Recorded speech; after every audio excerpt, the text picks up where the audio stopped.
Welcome to our PCS Grades weekly webinar. I'm Lizanne Lightfoot. I'm the Senior Content Editor at PCS Grades. And if you're coming back and joining us again, then we're so glad to have you here. I am very excited about the guests that we're bringing you today. As you guys know, we always bring you the experts from anything related to military moves. We've had guests from the moving industry and from all different aspects of PCSing. And today, we are focusing on a really important topic for military families, which is moving with special education needs and how to get the best services for your special education children. So I'm really thrilled to present our Partners in Promise guests. We have Megan and Crystal both here with us today. So thank you, ladies, for coming on live. And while you guys are listening to their introduction, please welcome them in the comments. Tell us where you're listening in from. And I'm going to hand it to Megan first. Can you tell us who you are and what your experience is with Partners in Promise and moving as a military family? Thanks, Lizanne, and thank you to PCS Grades for having us on this webinar. My name is Megan Considine. I am the Development Director at Partners in Promise. Just a little bit about me. I am a military spouse. I am also an Army veteran. I served way back in the 2000s, which was a hot minute ago. We have two beautiful children, ages 10 and 12. Both of them have moved multiple times in their lifetime. And we've navigated special education for one of our children as part of those moves. And that's really what led me to Partners in Promise. A few years ago, I left working in the business industry to pursue a master's in public policy because I wanted to work in a field where I could really make a difference. And Partners in Promise is a great nonprofit that really strives to find data-informed solutions, tell family stories, and then advocate for change for our military families. That's why I'm here. Absolutely. And we are so honored to be partners with Partners in Promise. And you guys are going to be hearing a lot more about the organization as we go forward today. But now I want to hear from Crystal. Please introduce yourself and tell us about some of your experience with Partners in Promise and with military families. Sure. Hi, everyone. Crystal Mahaney. Originally from Colorado. I married my husband fresh out of college. He joined the military, so we've moved, I think, like 8 times, and we're just about to do our 9th PCS. But it's exciting, and we love it. We genuinely enjoy it. We didn't have kids until we were married over 10 years, and it just kind of happened naturally. And then our oldest was diagnosed with autism, and that really threw us into the special needs community, and it changed everything. I started getting involved with parent groups, and then we moved again. I started getting involved with the district. We moved again. So we're on our 3rd state, 4th school district, getting ready to go into our 5th. So it's hard, it's a struggle. And so I really relate to parents who are looking for information and looking just for tips and tricks and how to do it better. For sure. It is a whole added layer of challenge, and we want to be supportive to any family that is at any stage of that special education journey, from just the beginnings of questioning and seeking a diagnosis, or whether you've been doing this for 5 or 10 years. And like Crystal said, 5 different school districts. Even if you've been through the process before, we know that it's different every state, different every school. And so you can always use extra support. And that's why we've invited Partners in Promise to be on with us today. And I see that we've got some great shout outs here in the comments. Thank you all for tuning in from all over the country. We've got Texas and Oklahoma. Here's Tiffany from Virginia. Thanks for watching. Fort Jackson. Whoops, here's Fort Jackson right there. So we have viewers around the country, and I'm sure, as you guys know, that military families with special needs can be located almost anywhere in the country. So I want to encourage you guys to keep on asking your questions in the comments. We have very knowledgeable guests today. Crystal especially said that she is willing to take any of your legal questions about the special education process. So please do shout out your questions and comments, because we always give away a special prize, and this week is no exception. I'm so excited that Partners in Promise has agreed to offer us a one hour free consultation with special education attorney and Partners in Promise board president, Grace E. Kim. So I think that's amazing. Crystal, can you tell us a little bit about what that would mean to have a 1-hour consult with a special education attorney? What kind of questions could I ask, and what would I hope to gain from that consultation? Sure. It's an incredible opportunity, and Grace is a phenomenal attorney. She's very well educated. She's also a special needs mom. I think the value that any parent would have is just to kind of spell out, like, is this going well? Could it be going better? And what can I do as a parent to help that process improve? And at what point do I need to know this is the time to consult an attorney, or this is an issue I can handle on my own, and this is how to do it? It'd be really beneficial.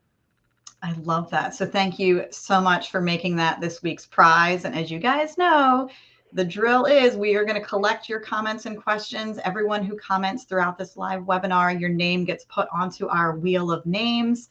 And at the end of the show live, we will spin and select someone to get that 1-hour free consultation. So very excited to give that out today. But I just want to jump into our content and some of these great questions that we have for you. So Megan, I know that you want to present to us and talk to us about the Military Family Special Education Survey findings. But before you do, can you just explain to us what this survey is, who takes it, how long has it been going on, and what does Partners in Promise hope to do with all of the data that they've collected? Sure. I mentioned before, one of the reasons I joined this organization is because we use data and stories to elevate the issues of our families. And so Partners in Promise was really founded by a small group of military spouses a couple years ago. Grace Kim was one of the founders. And they used at that time a very small grassroots survey just to get the pulse of the challenges military special education families were facing. And then a year ago, the organization did another survey. And the findings from that survey showed that there are some delays and challenges these families face, and also some lack of awareness or knowledge.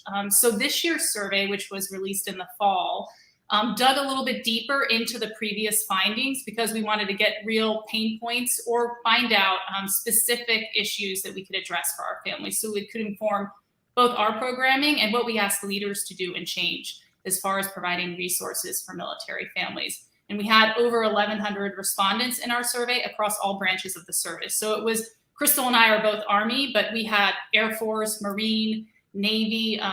This is for all of DoD. We also even have Coast Guard families respond because they are also highly mobile populations. So the challenges that a Navy family faces are typically the same challenges that an Army or a Coast Guard family faces when they PCS to a new state. Sure. And we want to thank any of you who are watching that took the time to fill out that survey. Obviously, you can see it makes a difference in the community. So if you did, then please stay tuned because we are about to dive into those results. So Megan, would you like to share with us some of the key findings and the highlights from the survey this year? Sure. First, I want to really quick cover just what our mission is. We kind of talked about it a little bit before, but we're really here to protect the rights of our military children in special education. And we do this, as I said, through elevating the voices of our families. And we educate military service organization, DoD leaders, and public officials. And we strive to share the neurodiversity of our kids within the broader military community, highlighting their educational challenges and identifying solutions. And I would be remiss if I didn't first thank PCS Grades and CareStarter, because PCS Grades was the main sponsor for our survey, and CareStarter was also a survey sponsor, and you helped elevate this issue. And thank you to PCS Grades and those who follow PCS Grades, because you were part of the responses within this survey. And most military surveys do follow this grassroots snowball methodology for getting the message out across the community. And we need that level of response to be able to have statistically significant results. Yeah, so thanks again to those of you who participated. Yep. I mentioned before, we had over 1,100 respondents. This is double from what we had the previous year. It really was a representative sampling that reflected the makeup of the overall military. It allowed us to analyze trends that we see in the data and inform solutions. And it really speaks from a space of significance.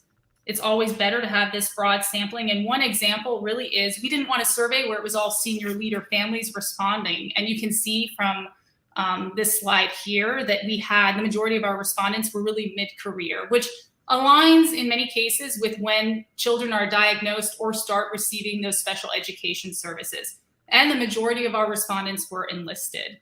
65% of our respondents were the spouses of active duty service members, and we actually had 24% of responses were active duty service members themselves.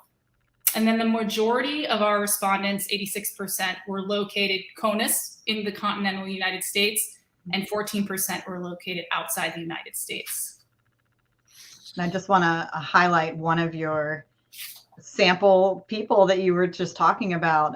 Tiffany here's chiming in and saying that her 9-year-old daughter was just diagnosed with autism. And so she's at that stage of, you know, trying to get all the information that she can and just exploring her options. And so I appreciate you trying to encompass, you know, the entire community and people of all ages and stages, that it's not just one rank or one age group or one branch, but it's really all of us going through this together.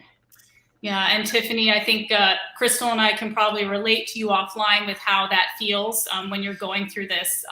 But there are a lot of resources available to you. I do want you to know that the highest demographic of diagnoses that responded in this survey was autism spectrum.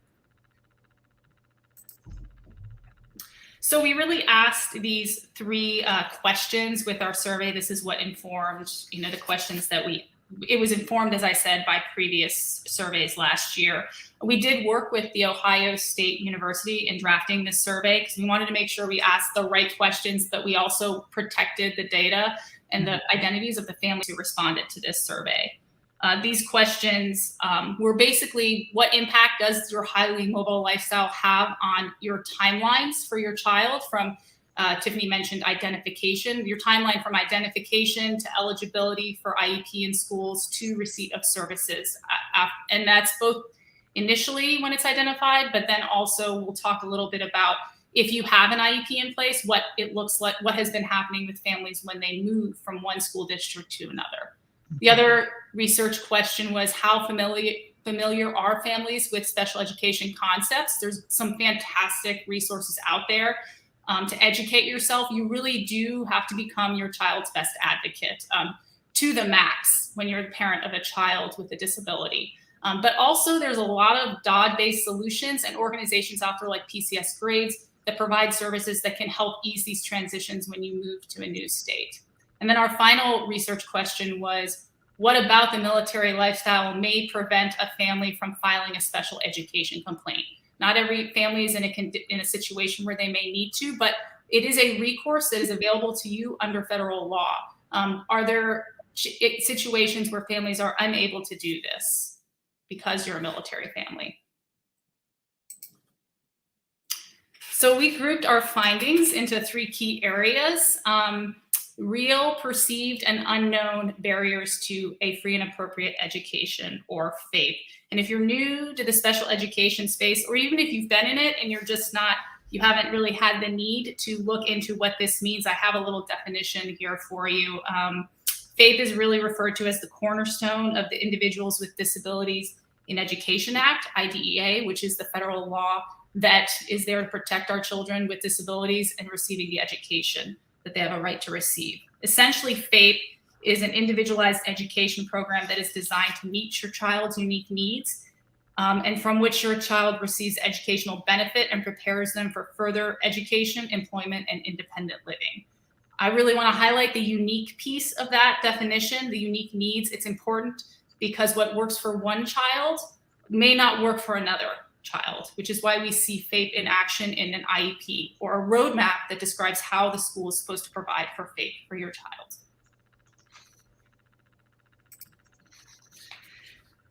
Okay, so I have a timeline up here. I'm going to highlight a couple things on this timeline.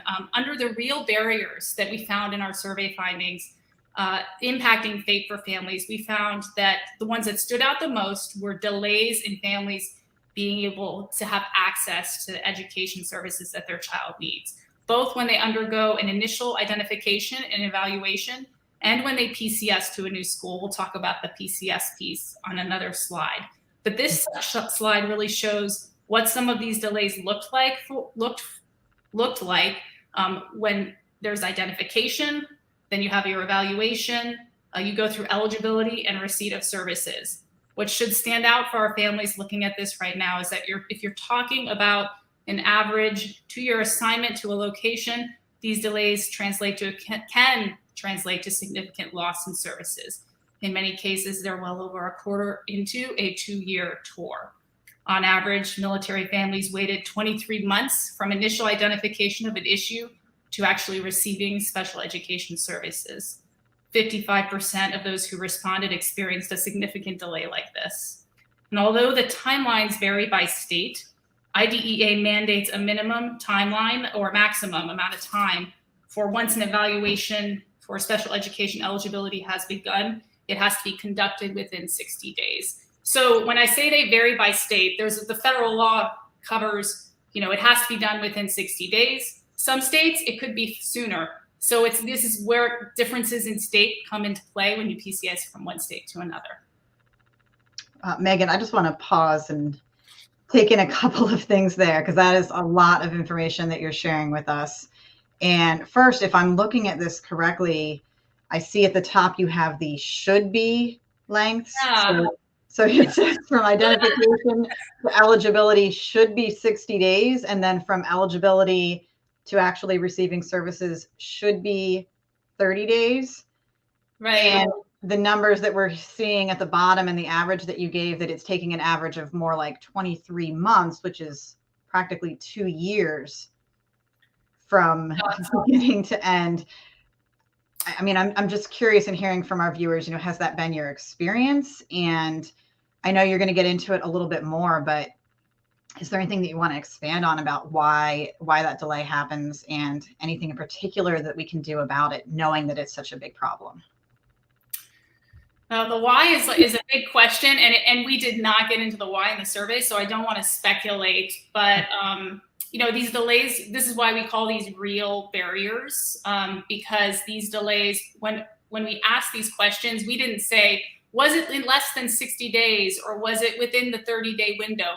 We just asked them, how long did it take? Because we didn't want to lead families with the question. So we didn't have this information in the survey. We didn't tell them what it should be. We just said, from the time your child was identified, how long did it take for them to receive services, or how long did it take for an eligibility determination to be reached? The delays could be for a range of reasons. It was systemic across all of the states. So this isn't just one state that had a higher percentage in this answer. And sometimes delays can happen because a family may move in the middle of this, which sets you back. Every time you have to set up new appointments, new meetings, restart evaluations, it can set your family back on a timeline. I think the key takeaway for this for families is that, and families already know this, right? You have to be on top of these timelines when you're in a new school district. And there are ways that you can do this. We'll talk a little bit more about it when we get into the resources. But there are things that you can do as a family when you're preparing for a move, or when you find out that your child has been identified with a disability or evaluation has started, that you can help maybe reduce these timelines that are occurring. Okay. I can give you a perfect example of that. Go ahead. In Texas, my youngest son qualified for special education services. We PCS to Fort Rucker, Alabama. They started the evaluation process again. They found that he was not eligible for special education services. Then we moved districts in the same town, and he was evaluated again the following school year, and then he was found eligible again for special education services. So that was almost 2 years. So that's just one perfect example of how that timeline can play out for military families. For sure. And it sounds like that experience is not uncommon. So thank you for sharing that. And Megan, I wanted to address another quick question we had here. Stacy Vance is asking, is this information from your survey, will it be shared with EFMP, the Exceptional Family Member Program? And another viewer asked, what is going to be done with this data and this information? Yeah, we've actually shared this with the Office of Special Needs at the Department of Defense. We are in the process of sharing it with different installations across DoD. We've had installations reach out to us and ask us to share the information with them. In some cases, we've seen some installations start offering more special education courses for their families, but we're really trying to educate SLOs, educate leaders about these delays. And one of the first ways to start getting change is to actually show them this is what the problem is, and then try to advocate for ways to reduce it. One of them is advanced enrollment for military families, so you can talk to a school before you get there, letting providers know about these delays that families face, because sometimes your medical provider can help with the evaluation process to make that go more smoothly. So absolutely, 100% agree. Information only goes so far if it can't be used to impact change and to inform families so that they can be better advocates for their children as well. For sure.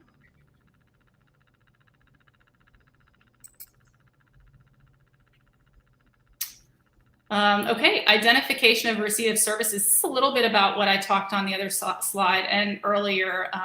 But children who had delays that were identified by a medical professional started receiving services at an earlier age. The most frequently cited diagnosis of respondents, as I said before, was autism spectrum disorder, followed by ADHD, and followed by, after that, by speech or language impairment. Children enrolled in the EFMP program were more likely to receive services at an earlier age. And those who experienced higher than average moves experienced the longest delays. I think Crystal's example that she shared with you is, one example of that. They moved right in the middle of it. When you move frequently, it impacts your delays. And then several similar commenters sharing their stories as well. So, yeah. And then children with ADHD diagnosis were significantly more likely to experience delays than those who did not have that diagnosis. I see. So we kind of talked a little bit about the delays related to identification and receipt of services, from identification to receipt of services. But if we look at the real delays, again, we can also look at military moves, kind of when you already have an IEP in place, what happens when you move. So with each military move, we find that military children experience educational setbacks. And these are exacerbated by those who need an IEP or special education services. 40% of our respondents who experienced a move with an IEP already in place ended up going without special education services after a move. These delays were prevalent. They were almost expected. The majority of families waited longer than 5 months. The average delay experienced by a PCS move was almost 6 months, which again is nearly a quarter of a 2-year tour of duty. You just let that sink in. And if you're moving every 2 years, that delay is compounded over time. And this is the message that we are relaying to leaders when we talk about this. Every time our families move, those children in special education experience, it's hard on every child, even those not in special education, but those who are in special education have this unique challenge of not even receiving their services from day one that help them be successful or be their best self in the school system. And I think that's something that you've been kind of touching on, that even when families are doing everything that they should be doing, and even when they're jumping through all the hoops and following up on things correctly, that a lot of families have just come to accept that there's going to be that delay. And, I think that some of your results are almost kind of lighting a fire underneath the families that have said, well, this is just the way it is, and we're just going to have to suck it up and have a half year without services for our child because we went through a move this year. So I really appreciate you calling that out, that just because it's widespread does not mean that it's acceptable, and that there are things that we can do about it. So I think it's really important to highlight that. Yeah, absolutely. It's not acceptable. And you're right, Lizanne. It is almost accepted. And you can see from that stat, 44.7 months was the average number of months families waited to receive services, and they were satisfied with their school experience. So they waited over 4 months and they were satisfied. So, that says something. It really has become normalized for families. I think so. And if we can pause for 1 second, we did have a specific question, and I don't know if this is something that Crystal can answer, but there is a question here from Verde, and she said, if you're receiving special education services at the schools, does it matter if they are being reimbursed through Medicaid or through TRICARE? Is that a significant difference that either of you could speak towards? So I would have to ask what the reimbursement would be for, and is it for a child under the age of 3 or over the age of 3? So I hate to say I can't really answer that, but and what would be the differences there? What does it mean? I would have to look at I would have to ask more questions, just to be perfectly honest. I would have to get more information to be able to answer about reimbursement. Okay. Well, Verde, that's something that if you're comfortable, you can either type more in the comments and we'll circle back to that. But if you wanted to follow up with us privately, then we can certainly get a better answer from Crystal and Megan when they've had a little bit more of your information. So thank you. Yeah, I mean, if we can't answer it in this call, you're also welcome to email us directly. We'll share our address at the end of this, because sometimes, like Crystal pointed out, it's nuanced and it's different for every child. And we have to have a little bit more information sometimes to be able to give you the right answer or steer you in the right direction. Sure, that makes sense. So perceived barriers, we talked about the real barriers. Those are, the specific timeline delays that we saw in the response. A perceived barrier really showed us that perception impacts the highly mobile special education families. And, in the I know from Army, we always talk about perception. It's a big deal in the military community. Well, perception, we are finding, impacts how families advocate for their child. So 74%. The good news is that only 20% of respondents had ever filed any level of complaint.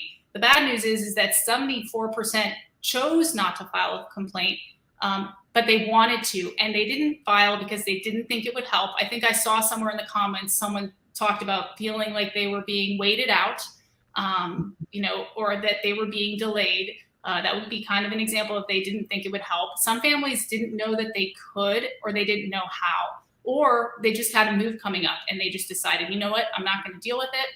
I'm going to just move and we'll deal with it at the next school district. So military families are really impacted by their personal experiences, both positive and negative. And it can have a predictive quality over future events or how they approach the next school district that they may move to after their previous location.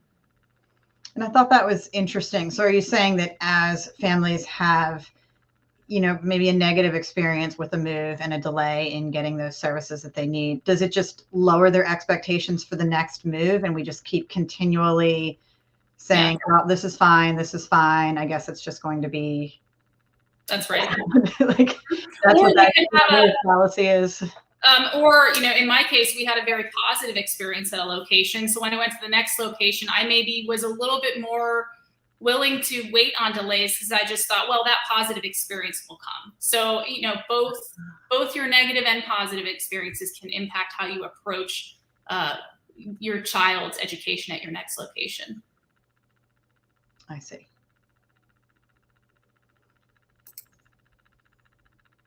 And then our unknown barriers. This is military special education parents really know the needs of their children, but they are largely, based on our survey findings, unaware of how either the special education or EFMP systems can help meet these needs.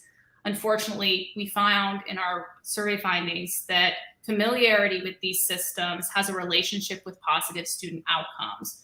Those who were unfamiliar with systems were more likely to not receive special education services at all. I think I shared earlier, if they were not enrolled in EFMP, they were more likely to not receive special education services. They were also more likely to pay out of pocket for supplementary services. We asked a question about, are you paying out of pocket? And there was a relationship between unfamiliarity with systems and paying out of pocket. Mm-hmm. And less likely to have their students, and this is the one that I think really will hit home for some of the parents, unfamiliarity with special education concepts or systems available to help families. We saw a correlation with those families also being less likely to have their students in a least restrictive environment alongside their general education peers. I think I'll highlight two on here right now. MIC3, Military Interstate Children's Compact Commission. Many families were unfamiliar with that, and legal support. So within the last year, the DoD does provide legal support for military families on installations when they need it for special education. But the majority of our respondents were unaware of this service. Right. And I think we see that disconnect all the time in military life. It's not just in this realm of special needs education. It's in so many aspects of military resources that sometimes, the laws and the protections are there and the resources are available somewhere, but getting the people connected to those resources and aware of those laws just doesn't happen automatically. As you mentioned earlier, it just requires so much being proactive and being an advocate for your own family and for your own children. And I kind of wanted to hear from Crystal on this as well. It sounds like there are laws in place. We do have the Military Interstate Children's Compact Commission, the MIC3. We do have, school liaison officers that are supposed to help you when you move to a new school district. And it sounds like there are some resources out there available, but sometimes, whether intentionally or unintentionally, there's that disconnect between what the school district is allowing and what the families are saying that they are entitled to, that they deserve, and that they need for their child. So what can we do when there's that disconnect between the local laws and what our child is realistically receiving? Well, I think what's most frustrating about the military lifestyle is that our stresses are compounded. So this adds just one more thing that we have to do. It's one more resource that we have to seek. It's one more lesson we have to find on our own to learn and implement in our lives. And the disconnect between installations and school districts really having effective outreach to their parents and their families is either not happening at all, or it's not widely advertised or received. And there's a distrust. That's the other thing too, is there's a distrust between families and school districts, and we only have so much time. Yeah. So parents have to educate themselves as to what the federal laws are and what the state guidelines are to implement those laws. And that's a lot of work. And then we have to be active participants and active advocates for our kids, which is time consuming, it's mentally consuming, it's emotionally consuming. So when we think of all those compounding stressors in our lives in the military lifestyle, sometimes it's just exhausting. It is. It's just exhausting. But and we do that during a PCS move when it's already the most stressful, exhausting time for anyone. Is just, obviously that's when it has to happen, but that's the worst possible time to go through that process.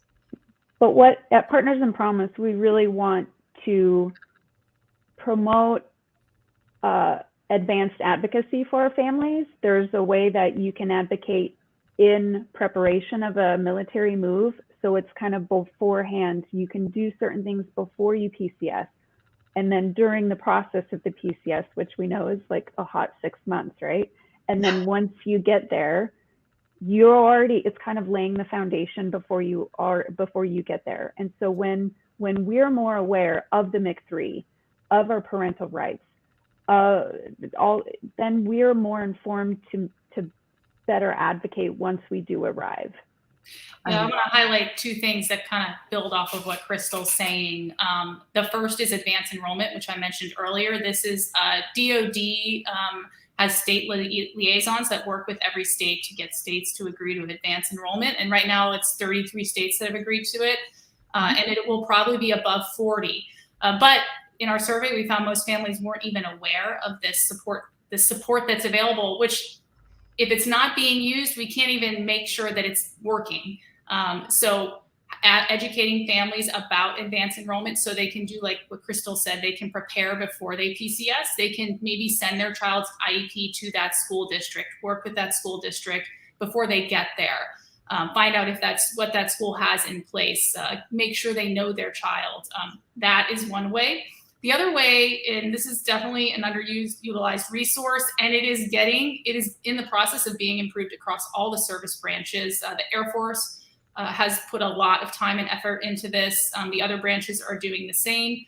It is not the EFMP coordinator that you deal with when you enroll in EFMP or when you deal with medical concerns.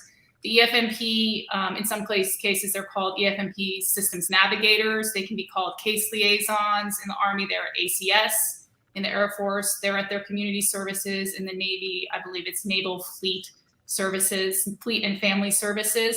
Mm-hmm. So that EFMP liaison or systems navigator or coordinator, they are training them on special education. And in some cases, they can go with you to an IEP meeting, because it's always nice to have someone else in there, even if everything is working smoothly. Bring them with you to a meeting. They're there for you to reach out to, and you can reach out to them before you get to that location so they can start working on a service plan for you of all the resources that are available in that area when you move there. I love that. And you said, is that a new program or has that been in place for a while? It's been in place for a while, but what I have seen anecdotally, and Crystal, you've probably seen it as well, it's installation specific, and also the training. They are in the process of training these EFMP liaisons or systems navigators on special education so they can be more informed. Okay. And to touch on that really quick, I do want to say, because it is installation specific, like we're at Fort Rucker and there's one person in the EFMP office. And so she has to deal with a lot, and they know they're understaffed. EFMP knows that a lot of installations are understaffed. So I encourage you to be a little bit patient, but those resources are there. It may take a hot minute to get a response, but they are available. And when you're to your incoming PCS duty station, contact that EFMP office as well. And again, it's not the one you enroll with. It's through community services on the installation. Okay, and that's in the receiving installation, mm-hmm. the one you're moving to. And if you're not moving, you haven't reached out to your ACS or Fleet and Family Services EFMP office, I recommend you do. I know ours at Fort Bragg has classes all the time on special education for parents. And there have been some classes I've been to where if they didn't know the answer, they definitely followed up and gave us the answers to help us out. And the more people who use them, as Crystal said, it's they have in some cases it's one person in the office, but sometimes demand increases supply. So reach out and let them know you're there.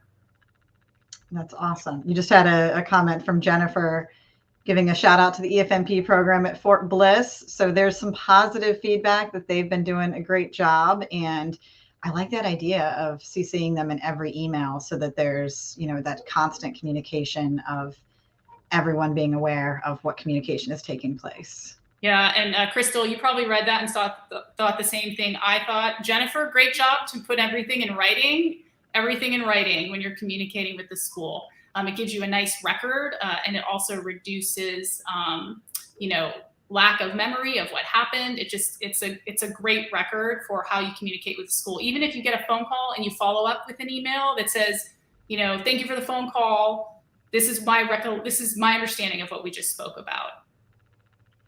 That's extremely important. For anyone that doesn't know that these legal services are available through EFMP, or that you don't know that you can contact the EFMP office to let them know if you're having an issue with the school district, we really encourage you to do that, because that trickles back up.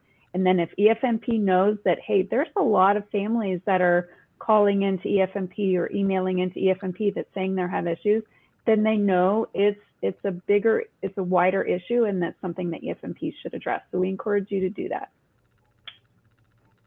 For sure. I see that, you don't know what's available out there until you've either heard that it's supposed to exist or you've looked for it specifically at your own installation. So we have Verde saying that they're at Fort Hood and she didn't know that legal service was available, and now she knows to look for it.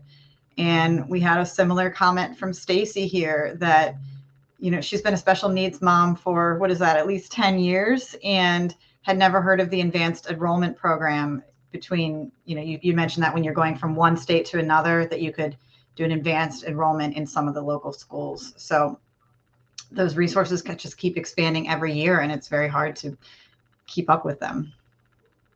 Yeah, it is. I learn about a new resource, I think, on a weekly basis. So, they're out there, and there's just some great tools for families. But like Crystal said, you really have to be, while we are trying to get this information pushed to families to make it easier for you, because we know that you're overwhelmed and you have a lot that you're trying to work through as you get ready for a move or you settle after a move. Not only are there these resources that you can reach out to from DoD, from your installation in your local community, within the disability community. We have a couple links on the next slide. I know PCS Grades has contacts in every location. I think that this has grown in the last 5 years, and it's only going to improve on the services that are provided for families. Absolutely. So let's talk about some of those practical tips when you are preparing to move. We all know what it's like to go through PCSing and how stressful it is and how organized you need to be, and even more so when you have a special needs child. So what are your recommendations for preparing for a PCS move with a special needs child? Yeah, I'll cover a couple, and then Crystal, if you want to jump in, because I know you have some great tips, or you can expand on some of these, or on the why we have some of these recommendations. But I mentioned before, you can bring someone with you to an IEP meeting, just another person. It can be that EFMP representative. They can't advocate for you in the meeting, but just someone else to sit there and listen in and provide another set of ears to the conversation. Document everything in writing. I mentioned before, follow up everything in writing, not just verbal. Know your state's procedural safeguards. So IDEA, you have this federal standard that is in every state. It doesn't matter if you're going to Fort Polk, Fort Irwin, or Norfolk. That is a federal law that covers your child, no matter where you live. But every state does have some discrepancies or nuances that may be a little bit different. Some timelines in some states are actually shorter. I think Washington State has a more aggressive timeline to get services to children faster. So some states are different. Parental consent may look a little bit different in some states. I just started doing this one recently, and it was so helpful for me. My daughter has a fantastic IEP team, but it helped me approach the meeting with a more informed approach. I asked for advanced copies of the IEP meeting documents. They sent them to me a couple days before the meeting. And so I was able to go through and have specific questions about goals and objectives in her IEP and about the services that she was being offered. And it just resulted in a good conversation in her IEP meeting. Don't remove any IEP goals without replacing them. So your child may be doing great in something, but that doesn't mean that you want to remove that goal. It's what's the next step? What's the next goal? And then always ask for updated testing before agreeing to remove or change services on the IEP. Crystal, do you want to weigh in on any of those? Oh my gosh, there's so much. So my top 3 tips for parents when you're PCSing with a child on an IEP or a 504, contact your incoming school district. Now, a school district isn't just the school that you're zoned for. Contact the district, contact the director of special education. Just say, this is who I am, we're military moving, this is what I'm coming with. They will sometimes ask for a copy of the IEP or 504 just so they can get an idea of what the service is, because some schools have certain classrooms that might best suit your child. Other schools may not have that same kind of environment that your child would thrive in. This is a wonderful thing. Like the state of Georgia, the districts that I'm moving to in Georgia, they have autism-specific classrooms, and it depends on the level of the need. So if a child is more significantly impacted by their disability, there are supportive services that districts will infiltrate into their schools that are really meant for kids like that. And that's important to know before you get there. So contact your school district, tell them you're coming. The other thing to keep is with the IEP binder, all of the recent IEP evaluations, that information is going to tell the school who your child is. You want to, if you create that binder and it's organized and they say, well, when's the last time they had an evaluation? You can pull that out of the binder and hand it over to them. That tells the school who your baby is. The last thing that I would suggest is the school that your children are at now, especially like Megan described, if you have a good IEP team, ask those teachers, ask the speech therapist, ask the occupational therapist, ask the principal, anybody. Ask them to write a letter to your next school to say, this is my experience with little Johnny, and this is what we found really effective. This is what we found to be most challenging, and this is how we tried to address it. And again, that teaches your incoming school who your child is and what kind of environment that they can best succeed in. So don't be afraid to do that. That's literally helps everybody at the new school. I love that. Those are wonderful tips. And we have shared some similar advice before on our PCS Grades blog. So you can look in the comments. We've dropped some articles about the EFMP program, what to expect when you're moving with EFMP kids, and definitely that same advice of putting everything in writing and preparing your binder and having that communication between the outgoing school and the receiving school, I think is just consistently great advice. So thank you for that. And we have gotten some questions asking if we can find all of these resources in one place. So I don't want to skip ahead too much, but I do want to give you a chance to just tell people that are tuning in, especially if they're just joining now, where can they find some of these resources? And if they go to Partners in Promise, how much of this can we find on your website? So if you go to our website, we have all of this information on our website under the resources tab. We also have family stories on that tab, so you can look at families who may have gone through something similar to what you're going through. I think I mentioned earlier, special education and our children are very unique, and all of their circumstances and situations are going to be different. But there will be pieces of individual stories that will speak to you.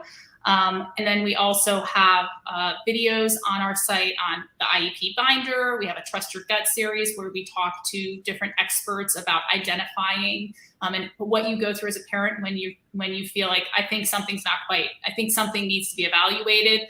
And so we talk to different educators and doctors in that series. It's a great series to listen to if you're in the beginning of your special education journey. And if you're further into your special education journey, we have resources listed on our website as well. But we also, I included some other resources that are great here. Our website's the first link. The second one is the Parent Training and Information Centers. These are specific to every state. This is required under law for states to have this. And these training centers are a great tool for you to use. You can reach out to them before you PCS. You can ask them, hey, what are some of the guidelines in this state that I need to be aware of that may be different from the state that I'm currently in? I also did include understood.org. If you haven't already checked that out, I would recommend that organization as well. EFMP and me and Military OneSource. And Military OneSource does list out the schools that have, the states that have advanced enrollment. And as well, the Department of Education has a link for dispute resolution question and answers, like when do I need to elevate this beyond our IEP meetings? Perfect. And we are going to be wrapping up soon. So if you guys have final questions or if you want to offer some feedback in the comments, obviously Megan and Crystal are very knowledgeable. So we want to be able to take your questions and process them and answer as much as we can. But while they're thinking about that and typing some of those, I know that you've been conducting this survey for a few years. And if you could just quickly summarize, is there anything that stood out that was dramatically different this year, especially since it was conducted, during the pandemic and collecting data from 2021? Is there anything that was remarkably different from previous years? So two things stood out this year, because in previous years, we didn't get into the level of detail of, we said, are you experiencing a delay? It wasn't as detailed as this year's was. So the delay in services from identification to eligibility to receipt of services, that's what really stood out to us. That is a significant delay. And then the 5.7 months delay when you PCS to a new location to your implementation of a new IEP, both of those timeline or timeframe details stood out to us as concerning. And those aren't, we those may not necessarily be COVID related because we didn't control necessarily for COVID in this survey. These are questions in some cases where families may have been responding based on identification 2 years prior. That makes sense for sure. And before we wrap up, Crystal, are there any other comments that you wanted to address, or any final words that you wanted to share with us? Because I am getting ready to spin that wheel and give someone their 1 hour free consultation. I think every special education parent asks themselves at some point, do I need an attorney or do I need an advocate? We always encourage you to reach out to an advocate, and that advocate could be a very, very good friend that's really familiar with your child and really familiar with the journey that you've been on. And an advocate can also be a professional special education advocate. That makes sense. The times when it would be most important is when there's little to no progress that your child is making. I mean, little to none. There is no market difference between, like, is in a 3-month gap between what they could do in September to what they can do in December. If you disagree with programming, setting, or anything that the school is kind of proposing that they're going to do for your child, if it doesn't sit right, if it doesn't feel right, if you've voiced your disagreement and it feels like they're still going to push forward with that, that's a really good time to contact an advocate or an attorney. And if it feels in that same spirit that it's already been decided and that your opinion at the IEP table is not really taken into consideration and they're just going to kind of bulldoze through and do whatever it seems that they've already determined, that's a huge indicator that it's time to call an attorney and get one involved, or get an advocate involved. Yeah, makes sense. Yeah, and I do, I want to emphasize, please feel free to reach out to us after this. We'd be happy to hear from you. If you want to elevate and share your stories, or if you have just have questions based on the advice that Crystal just gave us, we'd love to have you reach out to us. So please don't hesitate, and we'll make sure you have access to these slides after this webinar so you can have all our links. All right, awesome. And I think you've done a really good job of addressing some of the questions that were in our comments today. But as you guys know, whether you're watching live or whether you're watching afterwards, please feel free to add your questions, add your comments there. I know that Partners in Promise will be happy to follow up, and PCS Grades is always happy to add additional resources or to redirect you when you have those specific questions that we weren't able to get to today. So, as we mentioned at the beginning, we have a really cool prize today. The Partners in Promise board president, Grace Kim, who you mentioned earlier, has agreed to give a 1 hour free consultation. Now, she's a special education attorney.